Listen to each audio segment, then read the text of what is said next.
Hey, what's going on, everybody? Commander Crane here, and we are back with another Pioneer deck tech, and today we're going to be talking about Gruul humans. I'm very excited to bring this list to you. As always, at the end of the video, let me know in the comment section below, is there a card that I forgot to include in this deck that I definitely should have, or do you have suggestions for upcoming videos? Just let me know in the comment section. So, okay, I already know what you're thinking.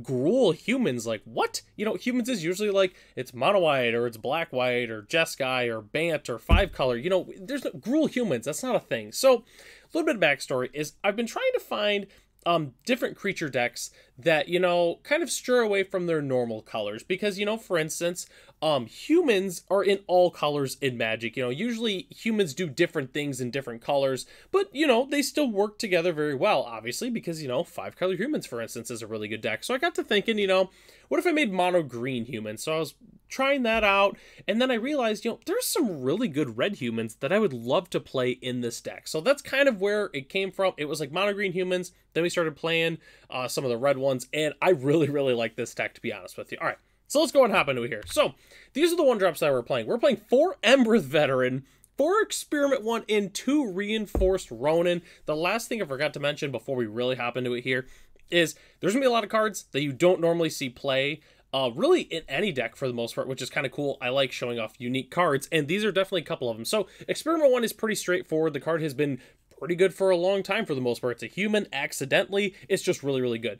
Embereth Veteran is just a solid human. It's a 2-1 for 1. It's already really good on rate. Yeah, we can sacrifice it and make a young hero roll token, which we're not going to do that very often. It's really just because it's a 2-1 that works really well with Experiment 1. And we're also playing the 2 copies of Reinforced Ronin, which also works really well with Experiment 1. You know, we play the Experiment 1 on 1 pretty much if, you know, you always want to play that one first. Then we can play like an Embereth Veteran or a Reinforced Ronin, or even 2 of them if we're lucky, get some counters on the Experiment 1 and start getting in some damage.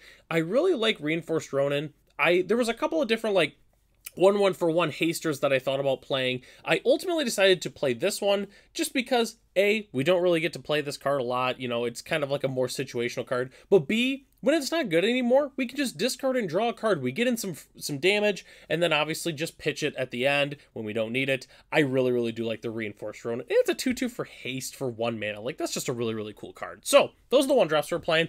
Let's take a look at our 2-drops. Obviously, we saw the thumbnail. We're playing Burning Tree Emissary. You know, normally when people play this card, it's just for the devotion aspect because it's the red or the green, but we want it because it's a human. We never take advantage of the actual human creature typing on this. When it enters, make red-green, which is sweet because it allows us to either A, play multiple Burning Trees, or B, we can also use that mana to, for instance, cast a Karizev Skyship Raider or a Hamlet Captain. So Karizev, obviously, again, it's a human. We never take advantage of the human typing until today. That stops now. I really do like Karizev. Hamlet Captain, I'm not going to lie to you, is a little bit, it is really just spice for the most part because I wanted some more cards. I wanted humans that we could cast with the Burning Tree Emissary, but also it's just pretty solid. It's a pseudo lord. We don't have any other lords because, you know, all the human lords are white. We don't have access to any green lords in Pioneer, unfortunately, because, for instance, Mayor of Everbrook is unfortunately not in the format. So this is our next best option, but I do like this card. Whenever it attacks or blocks, other humans get 1/1 until end of turn, which is pretty sweet, which obviously works really well with Burning Tree. Let's say we go Burning Tree, and then Hamlet Captain and, you know, Magical Christmas Land. We go to the next turn, we attack for a ridiculous amount of damage. So, huge fan of the Hamlet Captain as well. So, let's go and talk about our spicy 3-drop humans that we're playing. But, before we talk about that, we forgot about probably the best creature in the deck, I would say, is Werewolf Pack Leader. Yes, it's a human. Again, you know, we've taken advantage of the werewolf typing in the past, but never the human typing. And now, again, it stops today. Werewolf Pack Leader is absolutely fantastic.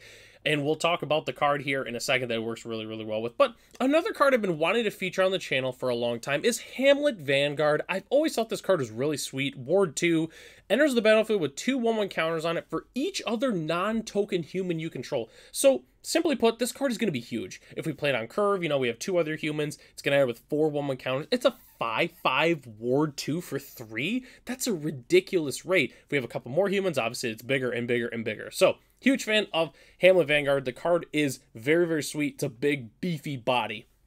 Speaking of not beefy bodies, but just really, really good cards, Reckless Stormseeker. We're playing 4 copies. Once again, it's a human. Everybody forgets that it's a human. It works incredibly well with Werewolf Pack Leader. Let's say we go a 1-drop on turn 1, Pack Leader on turn 2, Reckless Stormseeker, give it haste. Boom, we attack for, 7 or 8, depending on the 1-drop, and then obviously we get the Pack Tactics trigger. It's really good. Going Werewolf Pack Leader into Reckless Stormseeker is just a really, really good combination of cards, because heck, even the Gruul Vehicles deck that's in the format, it's one of the better decks in the format, they're playing that core. So obviously, it's very, very good. So huge fan of the Reckless Stormseeker, and for those who don't know, on the backside, that's the Storm Charge Slasher, which is not a human when it transforms, but it doesn't matter, because if we're transforming our Reckless Stormseeker, that's fantastic. I mean, that is absolutely incredible. So huge fan, of the Storm Charge Slasher.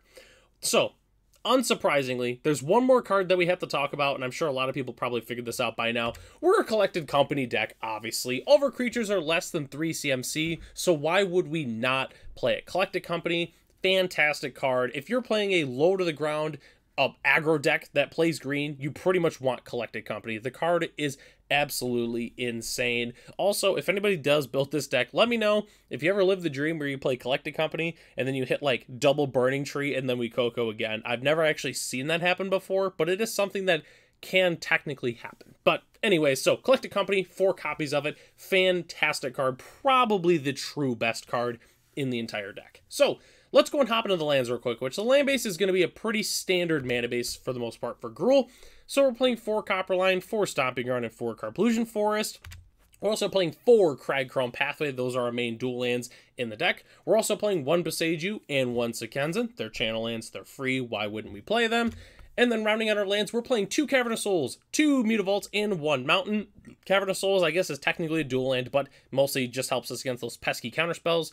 Mutavault, it's a human, which that's why we're playing the Mutavault. It's really, really good in this deck. And then obviously we have the 1 basic Mountain. I ended up choosing it over the Forest just because it's pretty close in terms of, like red and green spells, and we have the Werewolf Pack Leader, which is double green, but most of our sideboard cards are actually red, so that's why I decided to play the 1 basic Mountain. But in the end, it really doesn't matter. I just wanted to play 1 basic. But the basic I did pick is the Bob Ross Secret Lair Mountain, because I'm thinking, okay, humans, and then I'm trying to think of mountains I really, really like, and I really do like the Bob Ross Mountain. It's actually, I use the Forest, and, well, I have all of them, but I use the Forest and the Mountain in all my Gruul decks on Arena, so I got to thinking, all right, Gruul human, Bob Ross is a fantastic human, then we have to use his Mountain. So huge fan of the artwork in general. Bob Ross, you are fantastic. So, all right, that's the entire main board. Let's go and hop into the sideboard, and then we'll talk about some budget options for the deck. So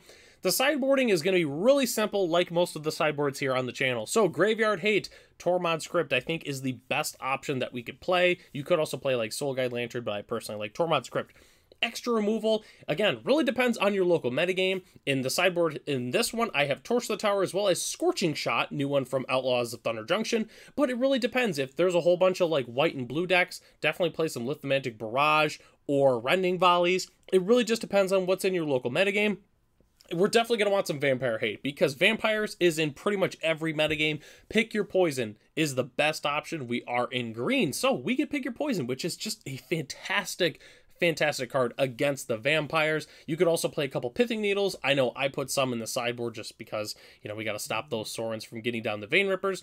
We're also going to want some anti-life gain. What's really cool is we are a Collected Company deck, so we can play a creature and incidentally also put it into play. You could play Rampaging Ferocidon, but we are a creature deck, so keep in mind that you're going to take a lot of damage from your own Rampaging Ferocidon. So I would personally recommend Giant Cindermaw, just because it's a 4/3 trampler, so it's kind of a better body, and we're not going to take damage from playing our own humans. But either option is fantastic in this deck.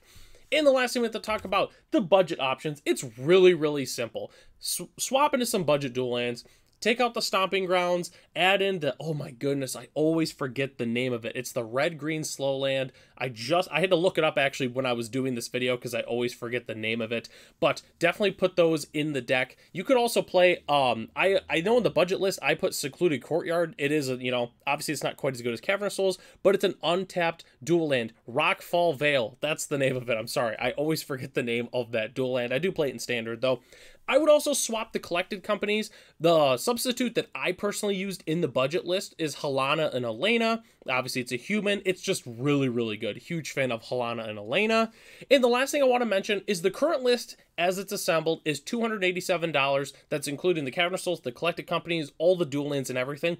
But if we trim it down, we can get the budget list to only 64 US dollars. The only cards that I actually cut were the collected companies, and I trimmed the dual lands and played some more budget-friendly dual lands. All the other creatures are still in there, which I think is pretty rare for the most part. Most of the time, there's a couple of cards that are, relatively essential to the deck that we have to cut because they're relatively pricey. Not in this deck, though. We just cut the dual lands, and then we cut the collected companies and put in Helena and Elena, which is really, really sweet. So if you're looking to play, if you like Gruul decks, like fast aggro decks, I think this would be a deck you'd really like. If you really like the human creature type, maybe instead of going mono white or black white or 5-color, maybe try out Gruul humans for once. It could be kind of, cool, switch up, see what the other side of the coin is for the most part for humans. But one thing I think that's really cool is we can play, I love playing unique cards. I'd always always playing the same, couple cards and all, like, oh, I'm playing green, so I'm playing my Llanowar Werewolves and my Elvish Mystics. It's nice to switch it up every so often and play cards that, maybe it's not like their, quote, intended purpose, but it's cool to play them in a way that's still very synergistic and very, very strong and fun, which is the most important thing. So that takes us to the end of the video here. Thanks so much for watching this video. The deck lists are in the description below. We have the regular deck as well as the budget list if you're interested in checking that one out. Huge shout out to our channel members, Ralph, Matt, Arcadius, Ray, Gary, and Sir Wanuki. If you are interested in being a channel member, it's only $1 US a month. You get access to the exclusive Discord as well as other features here on the channel. So I'm Commander Crane. Thanks for watching this video, and I'll catch you in the next one.